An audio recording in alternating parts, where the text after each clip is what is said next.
এই বসন্তৰ জাননী ককাইটি কুলিনো কেতেকীৰ মাত তুমি ঢোল বজালে ককাইটি মন কৰে ইচাত বিচাত পাহুৱালৈ ককাইটি বান্ধি ল'বা টঙালি তোমাৰ ঢোলৰ চাপৰত নাচিম নোহালি জালি।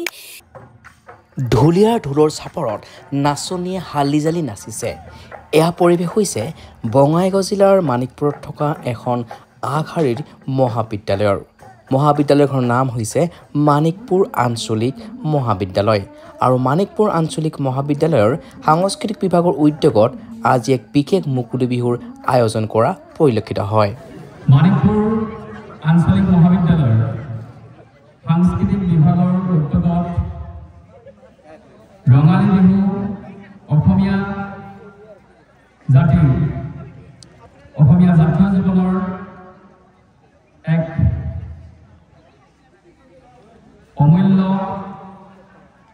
সংস্কৃতি ৰঙালী বিহু উদযাপনৰ লগত সংগতি ৰাখি আয়োজিত কৰিবলৈ লোৱা মুকলি বিহুৰ এয়া আমি শুভ আৰম্ভণি দ্বাৰ মুকলিৰে কৰিবলৈ ওলাইছোঁ। শুভ আৰম্ভণি কৰিব আমাৰ মহাবিদ্যালয়ৰ মাননীয় অধ্যক্ষ মন্ত্ৰী আহমেদ ছাৰে।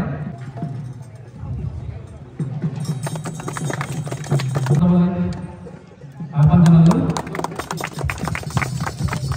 অসমীয়া সংস্কৃতিৰ শ্ৰেষ্ঠ সাংস্কৃতিক দিশ এই বিহুত আমাৰ অসমৰ ডেকা গাভৰুৱে বিদেশতো সুনাম অৰ্জন কৰিব পাৰিছে আৰু সেয়া আজি বিদ্যমান।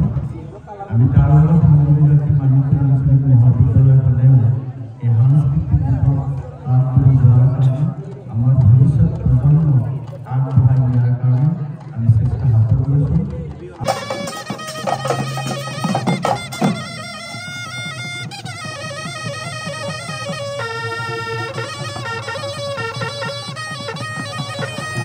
অসমৰ সাংস্কৃতিক দিশৰ শ্ৰেষ্ঠ উৎসৱটোৱে হৈছে এই বিশেষ বিহু।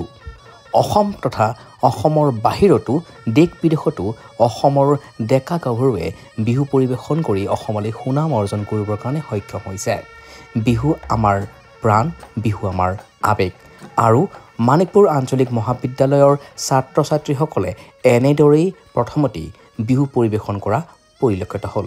লগতে সকলোৱে প্ৰশংসাৰে উপচাই পেলালে মানিকপুৰ আঞ্চলিক মহাবিদ্যালয়ৰ কৰ্তৃপক্ষক। কাৰণ কিয় মানিকপুৰ আঞ্চলিক মহাবিদ্যালয়ৰ ছাত্ৰ ছাত্ৰীসকল বিভিন্ন ক্ষেত্ৰত আগবঢ়া। সেয়া লাগিলে শৈক্ষিক ক্ষেত্ৰতেই হওক, খেল ধেমালিৰ ক্ষেত্ৰতেই হওক বা সাংস্কৃতিক জগতখনৰ ক্ষেত্ৰতেই হওক। আৰু এয়া দেখা পাই আছে মানিকপুৰ আঞ্চলিক মহাবিদ্যালয়ৰ ছাত্ৰ ছাত্ৰীসকলে এনেদৰেই তেওঁলোকৰ নিজৰ বিদ্যালয়খনতে বিহু পৰিৱেশন কৰাৰ কিছু মুহূৰ্ত।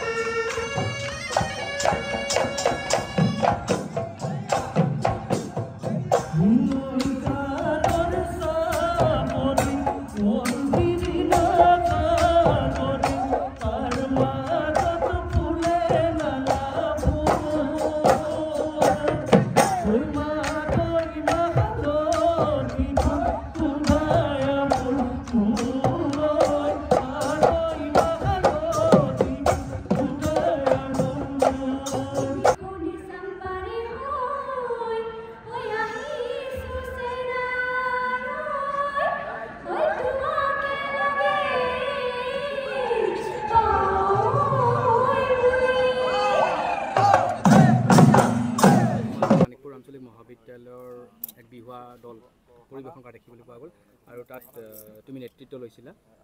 কেনেকুৱা লাগিছে আৰু দৰ্শকসকলৰ বাবে যেনেকৈ বিহুৰ বতৰ এভাগে বিহু যোজনাই হওক বা বিহু নাম হওক গাই দিলে ভাল? হয়, প্ৰথমে মই ধন্যবাদ জনাইছোঁ মানিকপুৰ আঞ্চলিক কলেজত যে তেওঁলোকে বিগত বৰ্ষৰ দৰে এইবিধ মুকলি বিহু আয়োজন কৰিছে আৰু তাত বহু ঠাইৰ পৰা বিহু দলসমূহ মাতিছে। আৰু তাতে মানে এইখন কলেজৰ মই ছাত্ৰী হিচাপে এইখন কলেজত আমি মুকলি বিহু প্ৰদৰ্শন কৰিছোঁ। বহুত ভাল লাগিছে। মই এতিয়া বিহু নামকে গাই দিছোঁ।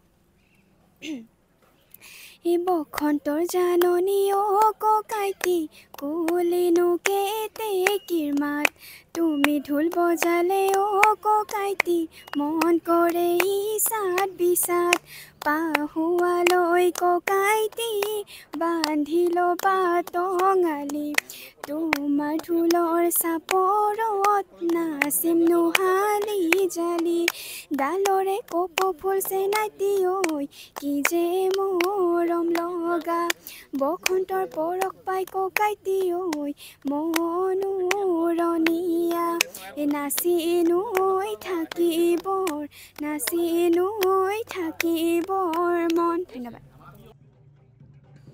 মানিকপুৰ আঞ্চলিক মহাবিদ্যালয়ৰ সাংস্কৃতিক বিভাগৰ উদ্যোগত মুকলি বিহু যি প্ৰদৰ্শন হৈছিলে এই বিশেষ প্ৰদৰ্শনী অনুষ্ঠানটোত বিভিন্ন প্ৰান্তৰ আগশাৰীৰ কেইবাটাও বিহু দলক আমন্ত্ৰণ জনোৱা হৈছিলে আৰু তাৰ ভিতৰত উল্লেখনীয় আছিলে জীৱন লগৰী বিহুৱা দল, কলিদৈ বিহুৱা দল, গহনা বিহুৱা দল, আকাশগোষ্ঠী বিহুৱা দল আৰু মানিকপুৰ আঞ্চলিক মহাবিদ্যালয়ৰ বিহুৱা দলৰ লগতে বিভিন্ন প্ৰান্তৰৰ কেইবাটাও আগশাৰীৰ বিহুৱা দলক আমন্ত্ৰণ কৰিছিলে আৰু দেখুৱাই আছোঁ আছাম টাইমছ 6ৰ দৰ্শকসকলক আজিৰ দিনটোৰ কেইটামান বিশেষ মুহূৰ্ত য'ত বিভিন্ন প্ৰান্তৰ পৰা অহা বিহু দলসমূহে বিহু পৰিৱেশন কৰিলে মানিকপুৰ আঞ্চলিক মহাবিদ্যালয়ৰ বাকৰিত।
মানিকপুৰ আঞ্চলিক মহাবিদ্যালয় দেখিছোঁ যে আপোনালোকে অকল শিক্ষাৰ ক্ষেত্ৰতে নহয় বিভিন্ন সাংস্কৃতিক ক্ষেত্ৰতো ছাত্ৰ ছাত্ৰীসকলক উপকৃত কৰিবৰ বাবে বিভিন্ন অনুষ্ঠান ৰাখিছে।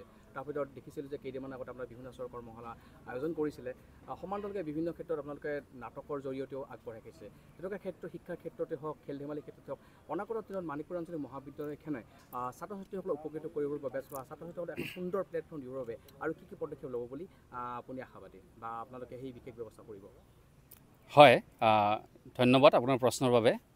মানিকপুৰ আঞ্চলিক মহাবিদ্যালয়ে ইয়াৰ জন্মলগ্নৰ পৰাই আৰু পৰৱৰ্তী সময়তো আমি যেতিয়া জইন কৰিছোঁ তাৰ পৰাই দেখিছোঁ, তাৰ পিছৰ পৰাই দেখিছোঁ যে আমাৰ যি শৈক্ষিক আনুষ্ঠানিক শিক্ষাৰ আমাৰ চিলেবাছ কেন্দ্ৰিক যে শিক্ষা সেয়াত যথেষ্ট গুৰুত্ব দিছে আৰু ছাত্ৰ ছাত্ৰীসকল ইয়াৰ দ্বাৰা যথেষ্টভাৱে উপকৃত হৈছে। তেওঁলোকে মানৱ সম্পদ সৃষ্টি হয়, সমাজৰ বিভিন্ন স্তৰত কাম কৰি আছে।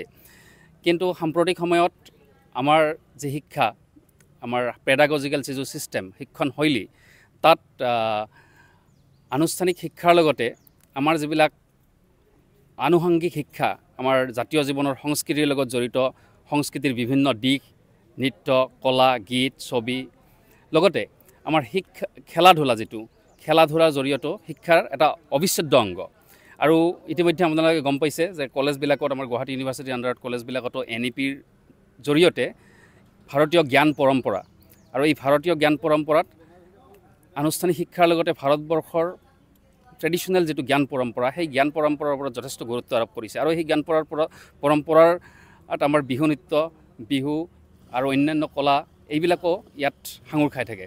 গতিকে এইবিলাকৰ ওপৰত আমাৰ মহাবিদ্যালয়ৰ অধ্যক্ষ মাননীয় মূৰ্তুচালী আহমেদ ছাৰৰ নেতৃত্বত এক সুন্দৰভাৱে আমাৰ ইয়াৰ ওপৰত গুৰুত্ব আৰোপ কৰা হৈছে আৰু ছাত্ৰ ছাত্ৰীসকলেও ইয়াক আঁকোৱালি লৈছে আৰু সুন্দৰভাৱে গৈ আছে আৰু ইয়াৰ দ্বাৰা যথেষ্ট উপকৃত হ'ব মানৱ সম্পদ সৃষ্টি কৰাত কেৱল শৈক্ষিক ক্ষেত্ৰত সামাজিক ক্ষেত্ৰত সাংস্কৃতিক ক্ষেত্ৰত খেলা ধূলাৰ ক্ষেত্ৰত ইত্যাদিত আৰু ভৱিষ্যতেও ইয়াতকৈও ভাল পদক্ষেপ ল'ব বুলি আমি আশাবাদী ধন্যবাদ বিহুৰ বতৰ আৰু মানিকপুৰ আঞ্চলিক মহাবিদ্যালয়ে সুন্দৰ এটি অনুষ্ঠান ৰাখিলে মুকলি বিহু প্ৰদৰ্শনৰ লগত আপোনালোকৰ ছাত্ৰ ছাত্ৰীসকলেও এক বিশেষ বিহু পৰিৱেশন কৰিলে গতিকে কেনেকুৱা লাগিছে বিহুৰ বতৰ আৰু লগতে ছাত্ৰ ছাত্ৰীসকলৰ প্ৰতি আপোনাৰ কি বাৰ্তা থাকিব আচলতে আমাৰ যোৱা 4-5 বছৰ ধৰি আমাৰ মহাবিদ্যালয়ৰ তৰফৰ পৰা বহাগ মাহত এই বিহু লগত সংগতি ৰাখি বিহু উৎসৱ বা মুকলি বিহু প্ৰদৰ্শন এনেকুৱা আমাৰ